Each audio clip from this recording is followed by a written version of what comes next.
저는 오늘 찬송의 능력이라는 제목으로 말씀을 나누려고 합니다. 그런데 여러분 혹시 찬송과 찬양의 의미가 어떻게 같고 어떻게 다른지 아세요? 찬송, 찬양 늘 이렇게 섞어 쓰잖아요. 사실은 히브리어 원어는 잘 모르겠고요. 헬라어 원어도 잘 모르겠는데 일단 더 잘 모르는 한자를 한번 찾아봤어요. 그랬더니 찬양이라고 하는 말은 길을 찬 오를 양이래요. 그래서 어떤 대상의 아름답고 훌륭한 점을 크게 기리고 높이는 것, 이것을 찬양이라고 합니다. 찬송 역시 찬자는 길일 찬자고요. 송자도 길일 송자래요. 그러니까 사실은요, 뭐 더 복잡하게 설명할 거 없이 의미가 별로 다르질 않아요. 그냥 기본적으로 두 단어는 모두 어떤 대상을 높이는 거예요.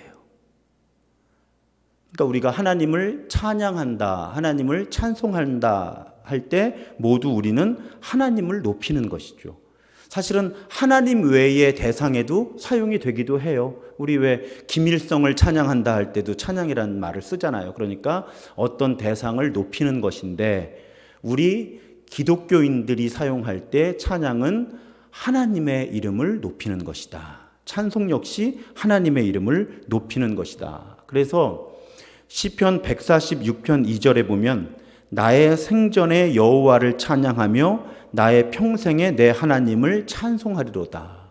자, 다르게 번역했어요. 왜냐하면 사실은 히브리어 헬라어로 단어가 달라요. 그래서 어떤 단어는 찬양이라고 번역했고 어떤 단어는 찬송이라고 번역했는데 그 의미는 크게 다르지 않은 거예요. 그래서 개역 개정 성경에서는 나의 생전에 여호와를 찬양하며 나의 평생에 내 하나님을 찬송하리로다 이렇게 번역하는데 새 번역이나 다른 한글 번역 성경에서는 두 단어 모두를 그냥 찬양이라고 번역하기도 한다는 것이죠. 그러니까 기본적으로 두 단어는 다른 단어이기는 한데 거의 같은 의미를 가지고 있다는 것입니다.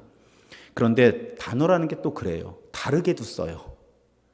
그럼 어떻게 다르게 쓰는가 하면 찬양이라고 할 때는 하나님의 아름다움과 훌륭함을 드러내고 높이는 모든 행위를 다 포괄적으로 찬양한다 이렇게 표현한다는 거예요. 그러니까 성경에 보면 찬양의 다양한 모습들과 방법들이 기록이 되어 있어요. 마음으로도 찬양할 수 있고요. 입술로도 찬양할 수 있고요. 악기로도 찬양할 수 있고요. 몸 동작으로 하나님을 찬양할 수도 있어요. 그래서 저는 여기서 한 걸음 더 나아가서 요즘 우리가 역대상 말씀 묵상하면서 우리가 삶으로도 찬양할 수 있다. 제가 그렇게 말씀을 드리죠. 일상의 행동으로도 우리는 하나님을 찬양할 수 있는 거예요. 그러니까 찬양은 하나님의 훌륭하심을 드러내고 높이는 모든 것들을 포괄해서 말할 때 우리는 하나님을 찬양한다. 이렇게 그 단어를 사용해요. 그러면 찬송이라는 단어는 아까 말씀드린 대로 똑같이 써도 돼요. 그런데 굳이 구분해서 사용할 때가 있어요. 어떤 때 그런가 하면 좁은 의미로 노래로 하나님을 찬양할 때 우리는 찬송이라는 단어를 쓰고요. 같은 맥락에서 하나님을 찬양하는 노래를 찬송이라고 부르는 거예요. 그래서 찬송가 이렇게 부르는 거죠.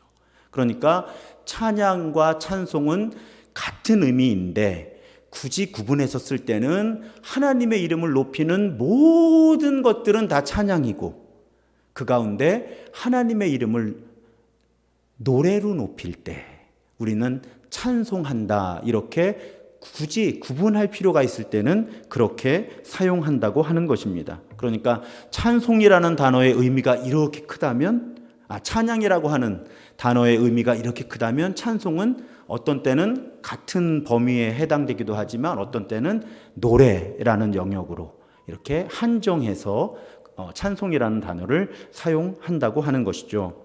그럴 때 오늘 설교는 이 좁은 의미의 찬송, 그러니까 노래에 초점을 맞추어서 설교를 하려고 합니다. 그래서 이렇게 설명을 길게 드린 거예요. 그러니까 오늘은 찬양 가운데서도 우리가 노래로 하나님을 찬양하는 것, 거기에 관해서 우리가 말씀을 나누려고 합니다.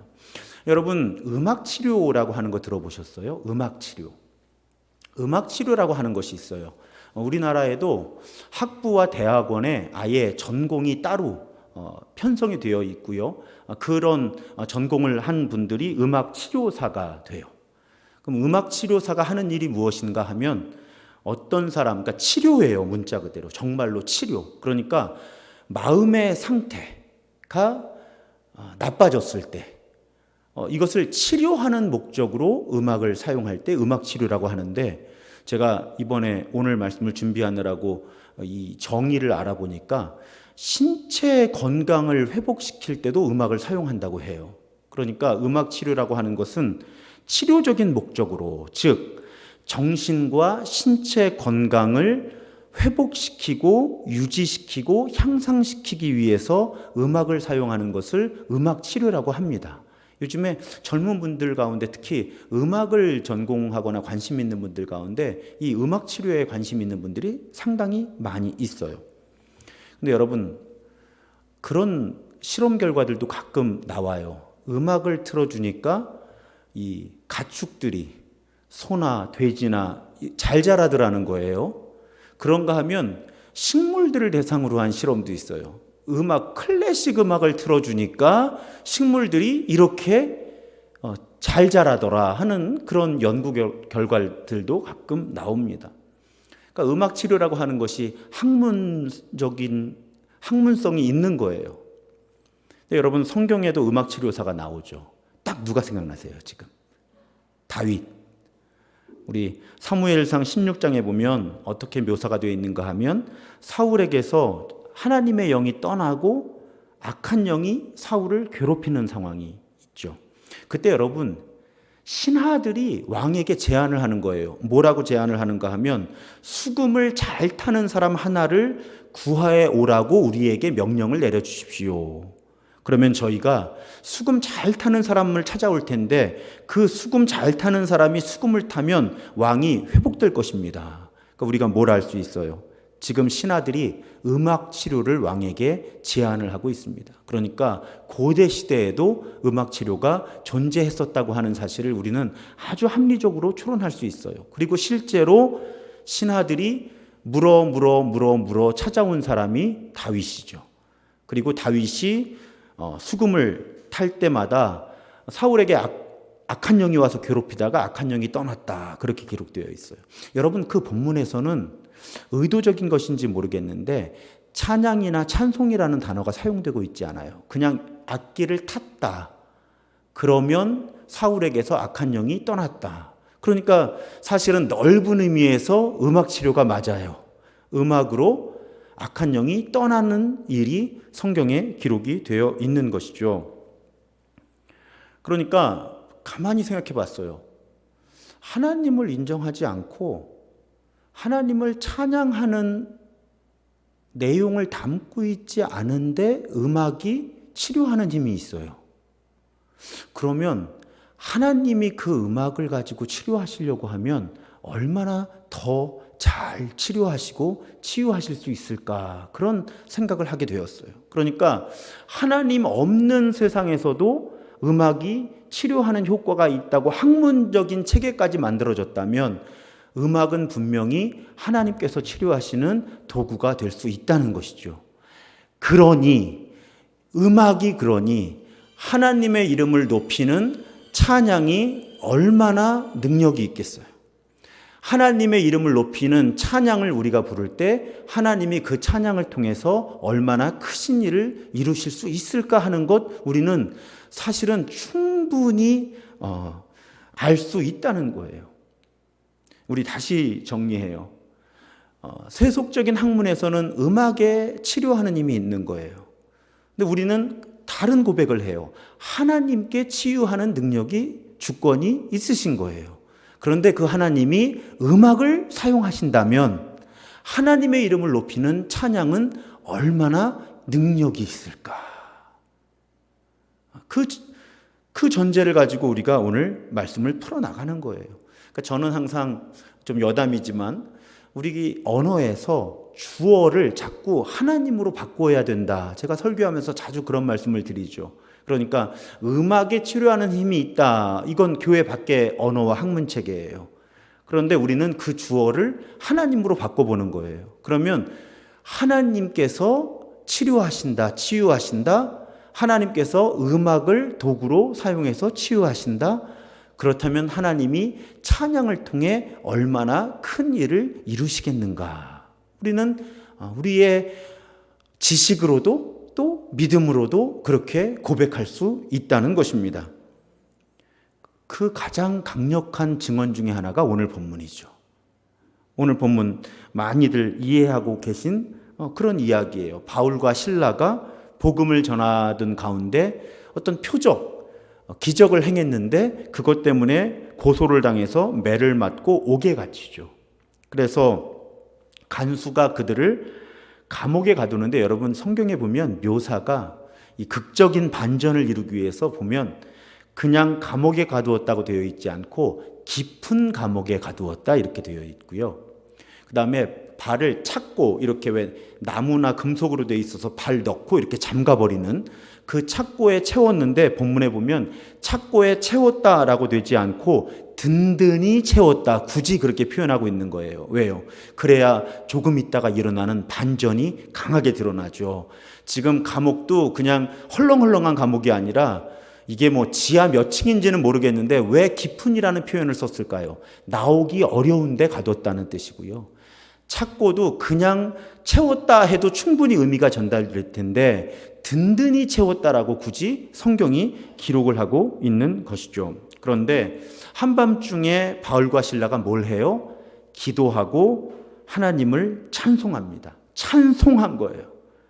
기도하고 하나님을 찬송했을 때 갑자기 지진이 나서 옥토가 흔들렸다. 그리고 문이 열렸고 사람들의 매인 것이 풀어졌다. 이렇게 본문에 기록하고 있습니다. 그러면 우리는 충분히 해석할 수 있는 거예요. 하나님께서 찬송을 들으시고 감옥문을 열어주시고 착고와 묶인 것들을 풀어주셨다. 우리는 그렇게 고백할 수 있습니다. 자, 더 이상의 해석이 필요가 없죠. 우리가 하나님을 찬송할 때 하나님께서 우리를 치유하시고 회복시키신다는 거예요. 그냥 몸과 마음을 치유하시고 회복시키시는 선에 머무는 것이 아니라 오늘 보면 묶고 있는 것들로부터 우리를 풀어주셨다는 거죠. 깊은 감옥의 문이 열리게 하셨고 단단히 채운 착고가 풀어지게 하셨다는 거예요. 우리가 하나님을 찬송할 때 하나님은 우리를 모든 얽매인 것에서 풀어주실 줄로 믿습니다. 오늘 말씀은 그 가장 강력한 증거가 되는 그런 말씀이에요.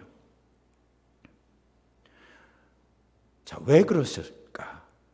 하나님께서 왜 이렇게 해주셨을까? 오늘 본문은 그 단서들도 다 담아내고 있어요. 본문 25절에 보면 한밤중에 바울과 실라가 기도하고 하나님을 찬송하며 죄수들이 듣더라. 여러분 여기 죄수들이 듣더라라는 표현이 매우 중요한 단서가 돼요. 이 죄수들이 얼마나 의아했을까요? 저 사람들 뭐지?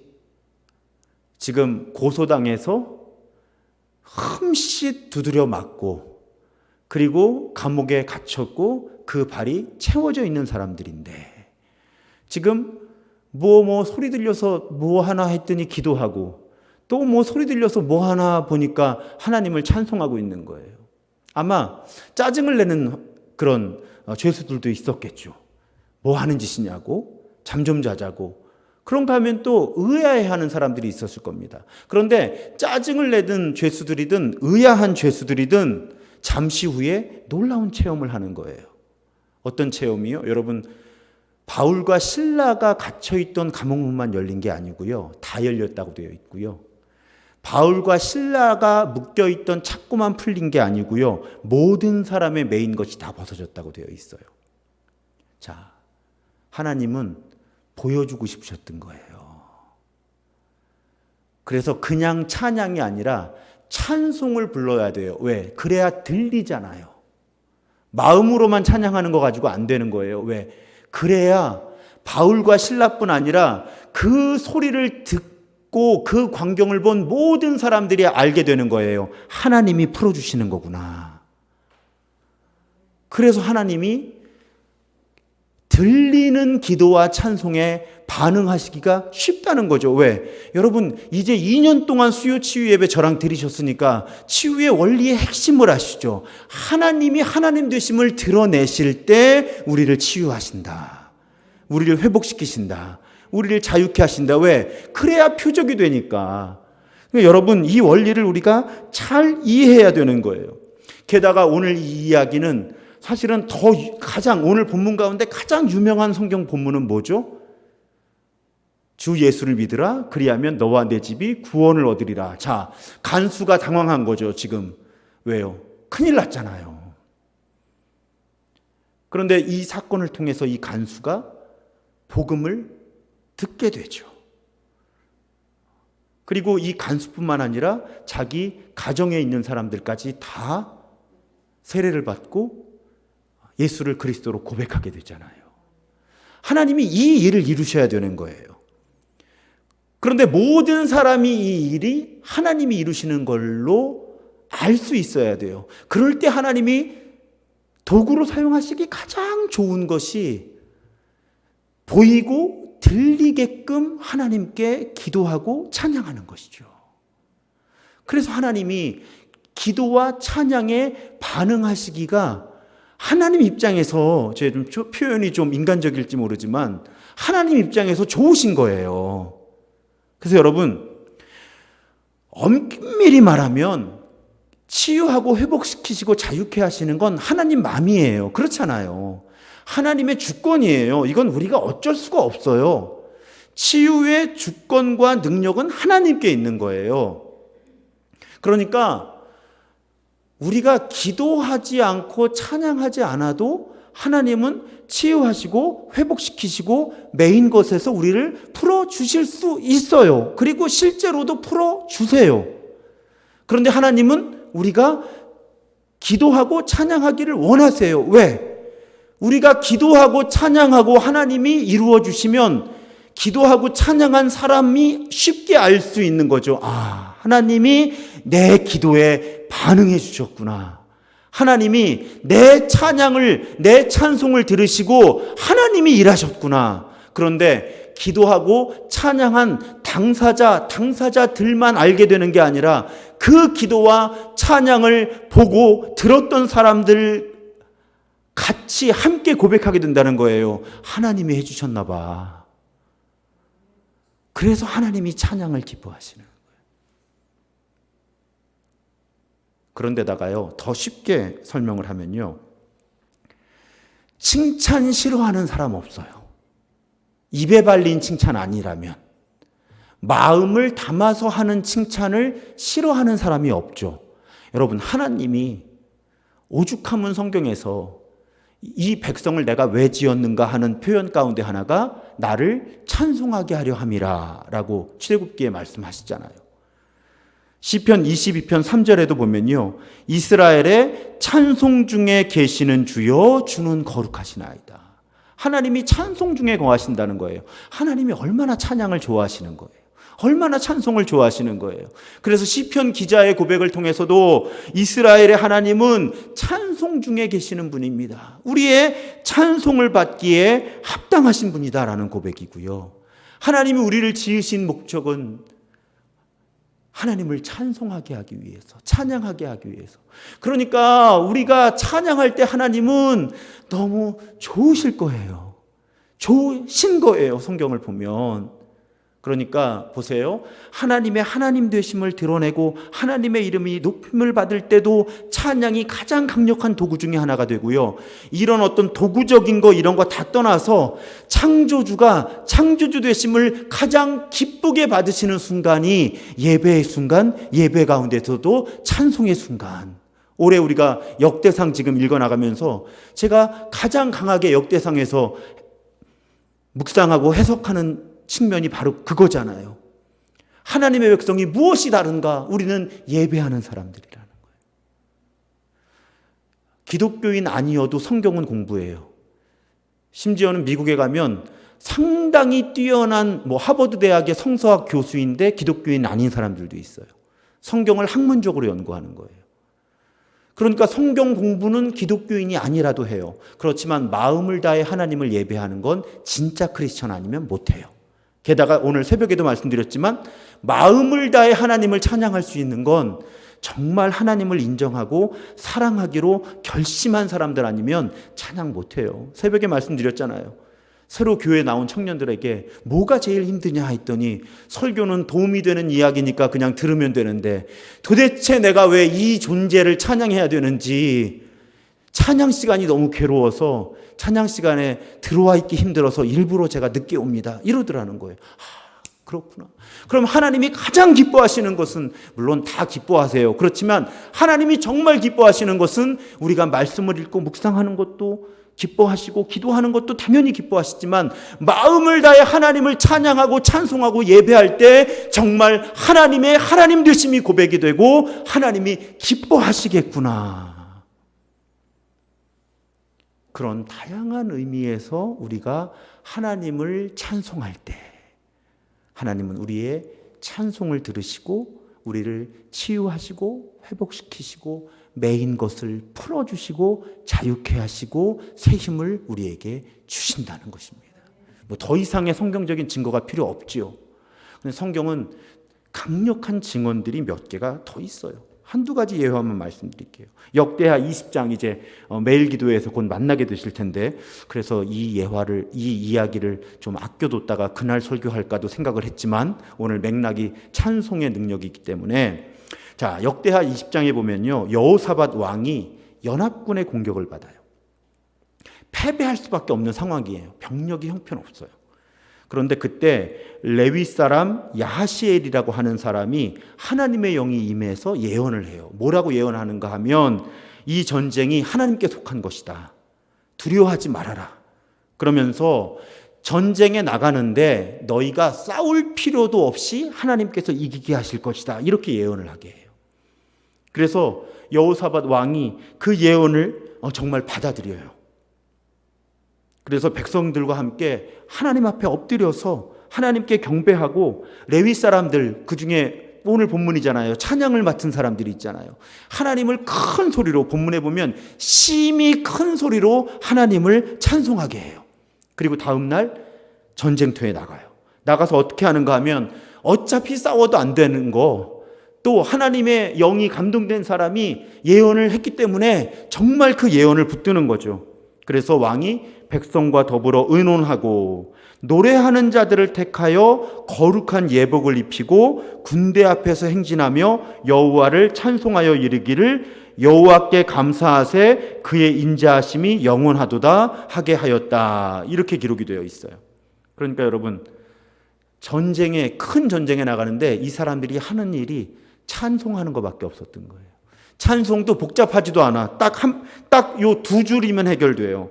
여호와께 감사하세 그의 인자하심이 영원하도다. 요 찬송, 요 가사만 가지고 찬양을 맡은 사람들로 하여금, 찬송을 맡은 사람들로 하여금 하나님을 찬송하게 한 거예요. 자, 이 싸움에서 이겼겠어요? 졌겠어요? 자, 졌으면 제가 예화로 인용을 안 하죠. 지금 찬송의 능력인데. 단지 이 찬송뿐이었는데 하나님은 복병들을 통해서 이 전쟁에서 이스라엘이 승리하게 하셨다. 단지 찬송만 불렀을 뿐인데 하나님은 싸우지 않고 이기게 하셨다. 성경엔 이런 증언이 등장하고 있는 거예요. 여러분, 시편 149편에 보면 어떤 고백이 나오는가 하면 성도들의 입에 하나님에 대한 찬양이 가득할 때 이것이 승리의 무기가 된다는 거예요. 우리 입에 하나님에 대한 찬양이 가득할 때 이것이 승리의 무기가 된다.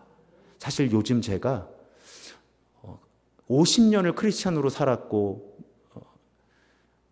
신학 공부를 시작한 지도 25년인데 이 찬양과 찬송의 능력에 대해서는 사실은 요즘에 참 많이 새롭게 깨닫게 돼요. 새롭게 깨닫게 되고, 그래서 자꾸 또 역대상 말씀도 묵상하고 또 이렇게 수요 치유 예배에 찬송에 대한 말씀을 드리게 되는 거예요. 그 관점에서 성경에 보니까 지금 방금 인용한 대로 우리 입에 하나님 찬양이 가득할 때 이것이 승리의 무기가 된다는 거예요. 사탄이 싫어해요. 무서워해요. 피할 수밖에 없어요. 하나님의 이름을 높일 때 하나님 앞에서 사탄은 무기력해질 수밖에 없는 것이죠. 사랑하는 여러분, 오늘 우리가 이 깨달음과 고백이 새로워지기를 주님의 이름으로 부탁을 드립니다. 바울과 실라처럼 또 아까 이스라엘 왕처럼 궁지에 몰렸다고 느낄 때, 대책이 없다고 느낄 때 우리들이 가장 쉽게 회복할 수 있는 것이 찬양, 찬송인 줄로 믿습니다. 우리가 어떤 상황 속에서도 하나님을 찬양합니다. 하나님의 이름을 높일 때, 의도적으로 찬송을 부를 때 찬송을 통해 하나님께서는 우리를 치료하시고 치유하시며 악한 영을 몰아내게 하시고 승리를 경험하게 하시기 때문이에요. 그래서 찬양하는 사람들이 잘 되게 하셔서 하나님은 하나님을 찬양할 수 없었던 사람들이 하나님을 찬양하게 되기를 원하시는 것이죠. 사랑하는 여러분, 최선을 다해 우리 입술에서 찬양이 끊이지 않기를 주님의 이름으로 축복합니다. 찬양만한 무기가 없는 거예요. 우리의 싸움 가운데서. 그리고 그 찬양을 통해 찬양할 수 없었던 사람들이 하나님을 찬양하게 되는 것을 하나님이 가장 기뻐하십니다. 오늘 바울과 실라처럼 깊은 감옥에서 단단히 착고에 채워져 있을 때도 기도하며 하나님을 찬양했던 그 바울과 실라처럼 우리도 삶의 형편이 궁지에 몰릴수록 더욱더 힘을 내서 하나님을 찬송하는, 우리 입에 하나님에 대한 찬양이 가득한 그런 삶을 살아가며 하나님 베풀어 주시는 치유와 회복과 승리를 경험하는 우리 모두가 되기를 주님의 이름으로 축원합니다. 오늘 함께 찬양할 곡은 좀 오래된 곡인데 여러분 아셨으면 좋겠어요. 내 손을 주께 높이 듭니다 라는 찬양인데요. 이 찬양 가사가 이사야 61장 말씀이에요. 거기 보면 주 여호와의 영이 내게 내리셨으니, 예수님이 왜 이 땅에 오실 때 메시아 선언으로 인용하셨던 이사야의 말씀이거든요. 그런데 주 여호와의 영이 내리실 때 어떤 일이 일어나는가 보면 특히 이사야 61장 3절에 보면 무릇 시온에서 슬퍼하는 자에게 화관을 준다. 그래서 그 죄가 이제 슬픔의 상징이잖아요. 그 죄를 대신하게 한다. 기쁨의 기름으로 그 슬픔을 대신하며 찬송의 옷으로 근심을 대신하시고 그 일을 이루어 주신다는 거예요. 여러분, 오늘 우리가 마음 다해 하나님을 찬송할 때 이 가사도 그렇지만 하나님이 우리의 근심을 찬송의 옷으로 대신하게 하실 줄로 믿습니다. 그 믿음 가지고 그 마음 다해서 내 손을 주께 높이 듭니다. 찬양하고 하나님께서 이루어 주시는 치유와 회복을 위해 또 우리가 마음 다해 하나님을 찬양하는 기도를 통해 하나님께 나아가겠습니다. 함께 찬양하겠습니다.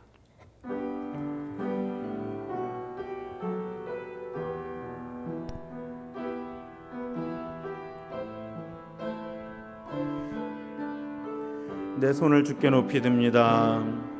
내 손을 주께 높이 듭니다. 내 찬양 받으실 주님, 내 마음을 주께 활짝 엽니다. 내 찬양 받으실 주님, 한 번 더 내 손을 주께 높이 듭니다. 내 손을 주께 높이 듭니다. 내 찬양 받으실 주님, 내 마음을 주께 활짝 엽니다. 내 찬양 받으실 주님, 슬픔 대신 희락을, 슬픔 대신 희락을, 죄 대신 화관을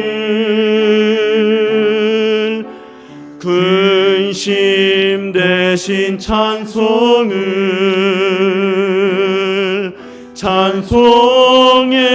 옷을 주셨네. 한 번 더 내 손을 주께 높이 듭니다. 내 손을 주께 높이 듭니다.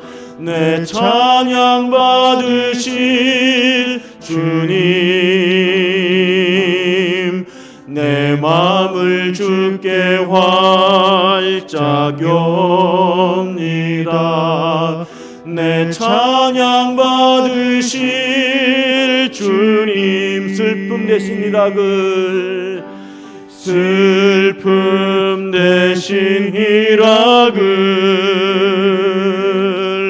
죄 대신 화관을, 근심 대신 찬송을, 찬송의 옷을 주셔. 슬픔 대신 희락을, 슬픔 대신 희락을, 죄 대신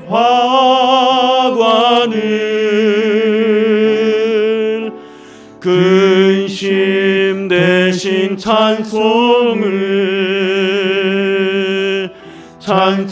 찬송의 옷을 주. 우리가 기도하고 찬송할 때 모든 매인 것에서 우리를 부르시며 우리를 자유케 하시고 우리를 치유하시고 회복시키시는, 우리 입에 찬양이 가득할 때 그 찬양을 통해 승리를 이루시는 그 하나님을 기대하며 그 하나님의 치유하심과 회복시키심과 자유케 하심과 새롭게 하심을 기대하며 우리 주여 세 번 간절히 부르짖고 기도하겠습니다.